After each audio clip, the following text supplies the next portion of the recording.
பிரதமர் நரேந்திர மோடி பிரான்சிடமிருந்து ரஃபேல் ரக போர் விமானங்களை வாங்கினால் அதனை எதிர்த்து நீதிமன்றத்தில் வழக்கு தொடருவேன் என பாஜகவைச் சேர்ந்த சுப்பிரமணியன் சுவாமியை எச்சரித்துள்ளது டெல்லி அரசியல் வட்டாரத்தில் பரபரப்பை ஏற்படுத்தியுள்ளது.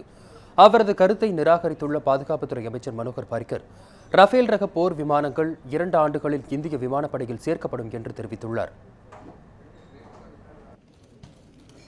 இந்தியாவிற்கும் பிரான்சிற்கும் இடையே நேற்று முன்தினம் பல்வேறு உடன்பாடுகள் ஏற்பட்டன.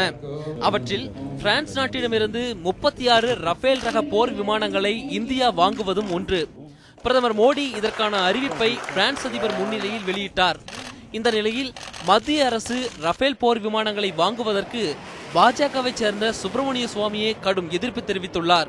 கடந்த காங்கிரஸ் ஆட்சி காலத்திலேயே தீர்மானிக்கப்பட்ட இந்த ஒப்பந்தத்தின் பின்னணியில் ஊழல் இருப்பதாக அவர் கூறியுள்ளார். பல நாடுகள் ரஃபேல் போர் விமானங்களை வாங்குவதை கைவிட்டுள்ளதையும் சுப்பிரமணிய சுவாமி சுட்டிக்காட்டினார்.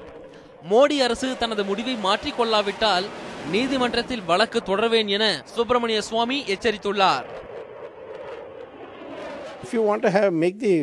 பிரான்ஸ் கம்பெனியிலிருந்து விமானம் வாங்குவது மேக் இன் இந்தியா திட்டத்திற்கு முரணானது. இந்த ஒப்பந்தத்தை நிறைவேற்றக்கூடாது என பிரதமருக்கு அறிவுரை கூறுவது என் கடமை. பிரதமர் இதனை ஏற்காவிட்டால் நீதிமன்றத்திற்கு சென்று எனது எண்ணத்தை சொல்வேன்.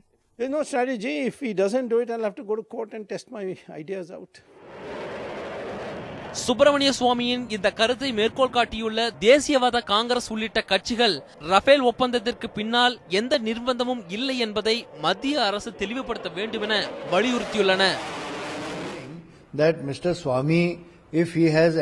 சுப்பிரமணிய சுவாமி இந்த கருத்தை தெரிவித்துள்ளது ஆச்சரியத்தை தருகிறது. நீதிமன்றத்திற்கு செல்வேன் என எச்சரிக்கும் அளவிற்கு அவரிடம் ஆதாரம் இருந்தால் பாஜகவும் மோடி அரசும் தான் இது குறித்து தெளிவுபடுத்தி எந்த நிர்பந்தமும் இல்லை என்பதை விளக்க வேண்டும்.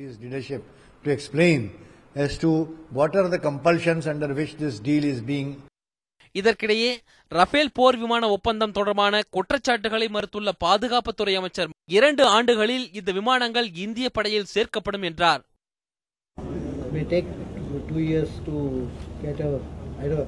2 ஆண்டுகளில் ரஃபேல் விமானம் விமானப்படையில் சேர்க்கப்படும். இதனை உறுதியாக தெரிவிக்க முடியாவிட்டாலும் 2 to 2.5 ஆண்டிற்குள் இதனை செயல்படுத்த திட்டமிடப்பட்டுள்ளது.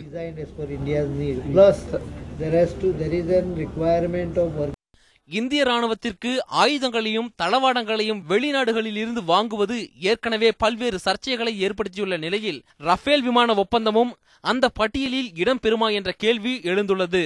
செய்தி பிரிவு நியூஸ் 7 தமிழ்.